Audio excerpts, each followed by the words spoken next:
Hello, नमस्ते, आदाब, सत श्री अकाल। और आज हम डिस्कस करेंगे बजट लाइन या प्राइस लाइन। ये बजट लाइन क्यों कहलाती है? क्योंकि ये कंज्यूमर का बजट दर्शाती है, इसीलिए हम इसे बजट लाइन कहते हैं। प्राइस लाइन क्यों कहलाती है? क्योंकि ये उन प्राइसेस को बताती है जो डिफरेंट कमोडिटीज के होते हैं जो कंज्यूमर परचेज करता है। तो इसका डेफिनेशन देखते हैं, और बहुत सिंपल टॉपिक है, घबराइएगा मत। हम रोज इसे यूज करते हैं, लेकिन हमें सिर्फ पता ही नहीं है इसे ड्रॉ कैसे करते हैं। तो बहुत सिंपल है, पढ़ते रहिए और एंड तक टॉपिक देखिएगा, आपको बिल्कुल समझ में आ जाएगा। Right, so it's a line. What is price line? It's a line which shows all possible combinations of two goods a consumer can buy with his income at given price। तो important क्या है इस definition में?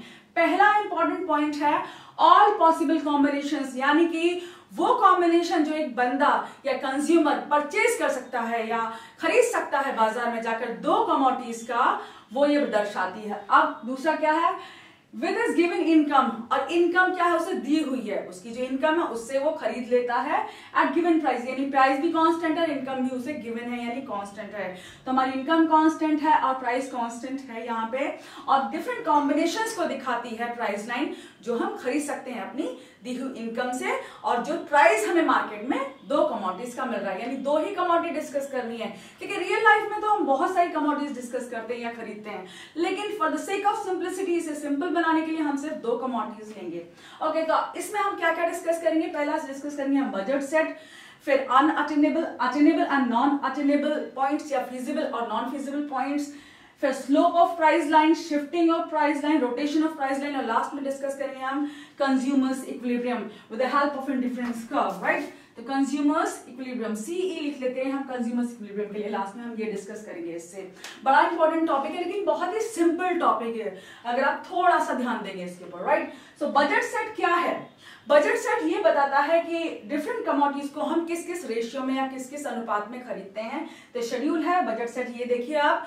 अब एक हम ले लेते हैं अपनी इनकम एग्जांपल के लिए लेते हैं। हमारे पास 100 रुपए हैं और हमारे जो दो कमोडिटीज ली है हमने, एक्स और वाई कमोडिटी ली है। यहाँ पे एक्स कमोडिटी में हमने नोटबुक ली है। अब स्टूडेंट्स को नोटबुक से ज्यादा कुछ चाहिए नहीं, और दूसरा लिया हमने पेन। ठीक है, यहाँ वाई एक्सिस पे, तो वाई कमोडिटी हमारी पेन है, एक्स कमोडिटी हमारी नोटबुक है। हम दोनों खरीद रहे हैं। नोटबुक का प्राइस कितना है? ₹20 पर यूनिट, यानी एक नोटबुक 20 रुपए की है और एक पेन कितने का है? 10 रुपए का है। तो ये कांस्टेंट है, प्राइस चेंज नहीं होंगे और इनकम भी चेंज नहीं होगी। अच्छा, मान लीजिए आप अपनी पूरी इनकम 100 के 100 रुपए सिर्फ नोटबुक खरीदने में लगाते, तो कितनी नोटबुक आएंगी? सिंपल, 5 नोटबुक आएंगी, क्योंकि 20 into 5 is 100 रुपीज। तो 5 नोटबुक ले ली आपने, कोई एक भी पेन नहीं लिया। तो कौन सी कंडीशन है? ये वाली कंडीशन है, पहली कंडीशन। यानी कि 5 नोटबुक ली और 0 पेन लिया, यानी कोई पेन नहीं, नील।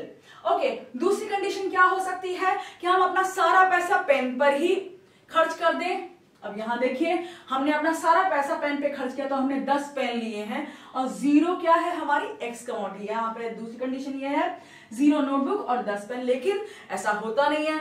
हम रियल लाइफ में क्या करेंगे? हमें पेन भी चाहिए, नोटबुक भी चाहिए यहाँ पे। तो हम क्या करेंगे? कॉम्बिनेशन लेंगे किसी का। भाई 2 नोटबुक ले लिए या कुछ पेन कितने ले लिए हमने, तो इस हिसाब से हम अपने कॉम्बिनेशन करते हैं और इस हिसाब से हम अपना शेड्यूल बनाते हैं। तो जो डिफरेंट कॉम्बिनेशन ऑफ गुड्स को दिखाए जो हम खरीदते हैं, वही हमारी प्राइस लाइन कहलाती है। देखिए, ये डिफरेंट कॉम्बिनेशंस है। यहाँ पे हमारे 8 पेन लिए, हर हमने एक नोटबुक ले ली। ठीक है, तो 8 into 10 is 80 rupees and 1 into 20 is 20। तो 80 plus 20 कितना हो गया? 100 हो गया। दूसरा कॉम्बिनेशन बी है, यहाँ पे हमने 60 पेन पे खर्च कर दिए, 60 रुपए पेन पे खर्च किए, और हमने 40 रुपीज 2 कॉपीज पे खर्च, 60 plus 40 अगेन 100। और एजम्पशन क्या है इसका? मान्यता क्या है कि हम अपना सारा पैसा खर्च कर देते हैं, एंटायर अमाउंट। और ये डिफरेंट कॉम्बिनेशंस हमारी बताई, और यही हमारी प्राइस लाइन है। राइट, अब दूसरा पॉइंट क्या है हमारा? Attainable and non attainable points. भाई देखिए, जो हमारे बजट के अंदर है वही तो हम अटेन या प्राप्त कर सकते हैं। अटेन यानी प्राप्त करना। तो हमारे लिए प्राप्त करने के लिए आसान क्या है? जो हमारे बजट के अंदर है। हमारा बजट क्या है? 100 रुपए। अब ये 100 रुपए की लाइन दिखा रही है, 100 रुपए में हम इसके अंदर वाला पोर्शन जितना भी है उसे खरीद सकते हैं। तो ये कौन सी लाइन हुई? हमारी अटेनेबल लाइन है। इसके अंदर का एरिया भी अटेनेबल है। तो ए बी सी डी जितने पॉइंट्स हैं इस लाइन पे या यहाँ पे, देखिए कॉपी आधी नहीं खरीदेंगे आप, तो इसलिए हमारे पॉइंट्स फिक्स्ड हैं यहाँ पे। राइट, और इसके अंदर सपोज इसके अंदर क्या है? ई पॉइंट है। ये कौन सा पॉइंट है? अटेनेबल या feasible point. Attainable, A for attainable लिख दिया यहाँ पे, शॉर्ट फॉर्म हमने, समय बर्बाद नहीं करेंगे। अच्छा, इसके बाहर जितने भी पॉइंट आए, कितने भी पॉइंट हो, वो नॉन अटेनेबल है। क्या है वो? नॉन अटेनेबल कॉम्बिनेशंस हैं या नॉन फीजिबल कॉम्बिनेशन, या आपके बुक में लिखा होगा non attainable and non feasible combination. तो इस एरिया में सपोज ये पॉइंट एफ है, जी है, एच है, इसमें से कोई सा भी हम प्राप्त नहीं कर सकते क्योंकि हमारा बजट के बाहर है। सपोज 100 रुपए में हम कार खरीदने की कोशिश करें तो नहीं खरीद सकते, रेफ्रिजरेटर खरीदने की कोशिश करें नहीं खरीद सकते, तो हमारे बजट के बाहर या हमारी हैसियत के बाहर या कह लो तो औकात के बाहर चीजें हैं, तो ये नॉन फीजिबल, ये नॉन अटेनेबल पॉइंट्स हैं। Clear? Next, shift slope of price line या बजट लाइन। अब स्लोप क्या है? स्लोप सिंपली एक्सचेंज रेशियो है।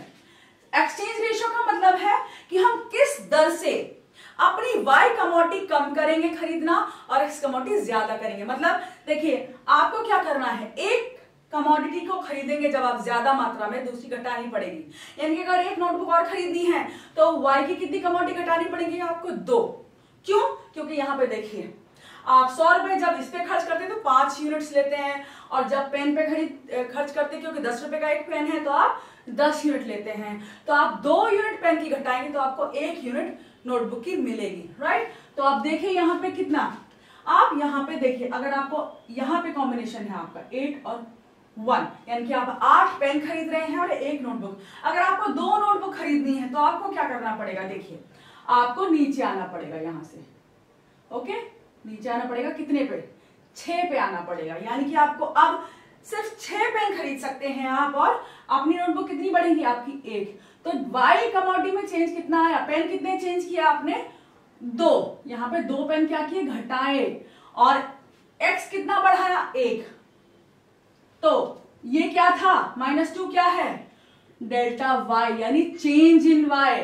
चेंज कितना? डेल्टा होता चेंज इन वाई कितना था हमारा? 2। माइनस कर दिया 2 को, और x कितना बढ़ा, इंक्रीज कितना हुआ? 1, तो डेल्टा x। तो इसका फॉर्मूला क्या हुआ स्लोप ऑफ प्राइस लाइन का? Delta y by delta x। इसको मार्जिन रेट ऑफ सब्स्टिट्यूशन भी कहते हैं। और इसमें प्राइस जो है वो प्राइस लाइन का हम बाद में डिस्कस करेंगे, प्राइस ऑफ 2 कमोडिटीज, जब हम इक्विलिब्रियम डिस्कस करेंगे, ठीक है? तो ये क्या है? हमारा स्लोप है। This what is this? Slope of price line, PL।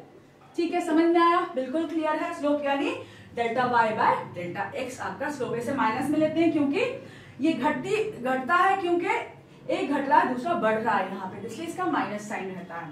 Okay, slope discuss कर लिया। अब करेंगे शिफ्टिंग। देखिए, शिफ्टिंग और रोटेशन 2 बड़े इंपॉर्टेंट फिनोमेना है, और शिफ्टिंग जो फिनोमेना है वो है इनकम का, और रोटेशन प्राइस का। जब इनकम चेंज होती है तो प्राइस लाइन में शिफ्टिंग होती है। जब प्राइस चेंज होते हैं उन 2 कमोडिटीज के जो हमने लिए हैं एग्जांपल में या जो खरीद रहे हैं, तो रोटेशन होता है। पहले हम डिस्कस करेंगे शिफ्टिंग। अगर हमारी इनकम बढ़ती है तो हमारा ये जो लाइन है वो राइटवर्ड, यानी हमारा रेंज बढ़ेगा, औकात बढ़ेगी, हैसियत बढ़ेगी, और हम ज्यादा खरीद सकते हैं। तो अटेनेबल पॉइंट्स हमारे इधर मूव करेंगे, तो इसलिए प्राइस लाइन क्या करेगी? राइटवर्ड शिफ्ट होगी। अगर हमारी इनकम बढ़ती है तो राइटवर्ड शिफ्ट क्या है? ऐसे सीधे। हमेशा याद रखना, डिमांड कर्व में बताया था कि अगर सीधे हाथ की तरफ शिफ्ट करेंगे तो राइटवर्ड शिफ्ट होता है towards right, and this is increase. Increase जब इनकम होगी तो ये होगा, और ये होगा राइटवर्ड शिफ्ट। तो it is shifting towards right, right की तरफ शिफ्ट हो रहा है हमारा प्राइस लाइन, ठीक है? अब ये हमारी A1 B1 हो गई, प्राइस लाइन शिफ्ट हो गई राइट की तरफ। अगर हमारी इनकम घट जाती है तो हमारे अटेनेबल पॉइंट्स और कम हो जाएंगे, हम और कम चीजें खरीदेंगे, तो क्या होगा? हमारी लेफ्टवर्ड शिफ्ट होगी प्राइस लाइन, यानी कि लेफ्ट में शिफ्ट हो गई, और ये डिक्रीज होने से होगा इनकम के। अगर हमारी इनकम डिक्रीज होती है तो हमारा प्राइस लाइन क्या होगा? लेफ्टवर्ड शिफ्ट होगा। ये हो जाएगा A2 B2। तो होती है शिफ्टिंग, यानी कि अगर इनकम घटती या बढ़ती है तो हमारी प्राइस लाइन शिफ्ट होती है राइटवर्ड या leftward. Clear? Now rotation. Rotation क्या होता है? ये प्राइस का फिनोमेना है, और यहां पे क्या होता है? एक का प्राइस कांस्टेंट है, दूसरे का इंक्रीज या डिक्रीज होगा। अगर किसी का प्राइस डिक्रीज होता है या कीमत कम होती है तो हम क्या करते हैं? चीजों की ज्यादा मात्रा खरीदते हैं। अब हमारा देखिए यहाँ पे नोटबुक का एग्जांपल लेते हैं हम, एक्स कमोडिटी का। अगर हमारी नोटबुक 20 रुपए की एक थी पहले हमारी, अगर हमारी नोटबुक का दाम घट जाए, 10 रुपए की एक हो जाए, तो हम क्या कर सकते हैं? ज्यादा नोटबुक ले सकते हैं ना भाई। तो हमारा क्या होगा? अब देखिए, y का यानी पेन का दाम सेम है तो हमारी प्राइस लाइन क्या है, यहाँ पे ए बी है। अब हमारी x के दाम घट गए तो हम ज्यादा खरीदेंगे, यानी कि पहले हम ले रहे थे 5 नोटबुक, अब क्या करेंगे हम सपोज 10 नोटबुक लेंगे तो क्या होगा हमारा पॉइंट ए B1 हो जाएगी प्राइसिंग, यानी कि इंक्रीज हो गया हमारा रीजन, यानी कि हम एक्स कमोडिटी की अब ज्यादा मात्रा ले सकते हैं। तो ये क्या हुआ, रोटेशन, इसे कहेंगे rotation towards right, rotation of price line towards right. अब अगर एक्स के दाम कांस्टेंट रहते हैं, वाई के डिक्रीज हो जाते हैं तो वाई ज्यादा खरीद सकते हैं। वाई क्या है, हमारा पेन है। अब पेन 10 रुपए का था, 5 का हो गया तो हम डबल पेन खरीद सकते हैं। तो हम 10 पेन खरीद रहे थे, यहाँ पे हम 20 खरीद लेंगे भाई। यहाँ पे देखिए, यहाँ पे 20 लिखा हुआ है। तो अब ये देखिए हमारा, अब इन दोनों पॉइंट्स को ज्वाइन कर दीजिए, ये रोटेशन टुवर्ड्स वाई हो गया हमारा, और ये बी ए टू यहां लिख देते हैं भाई, यहाँ जगह नहीं है तो BA2 या A2B हमारी प्राइस लाइन हो गई। तो ये हुआ रोटेशन, यानी अगर प्राइस चेंज होता है किसी कमोडिटी का, डिक्रीज होता है, इंक्रीज में क्या होगा, ये शिफ्ट हो जाएगा। अगर भगवान ना करे कि आपके पेन के दाम बढ़ जाए तो आपकी प्राइस लाइन यहाँ नीचे की तरफ शिफ्ट रोटेट हो जाएगी, यानी कि आप और कम पेन यानी 5 पेन खरीदेंगे और प्राइस लाइन क्या हो जाएगी आपकी A2 था ना, ये A3B हो जाएगी। तो इस तरह हमारी रोटेट कर सकती है, आगे पीछे जा सकती है। तो बड़ा ही सिंपल है। अब लास्ट पॉइंट बचता है हमारा कंज्यूमर्स इक्विलिब्रियम। अब कंज्यूमर्स इक्विलिब्रियम की 2 कंडीशन होती हैं। पहली के MRS marginal rate of substitution हमारा इक्वल होना चाहिए PX/PY के, ठीक है, PY। और दूसरा क्या है, टेंजेंट।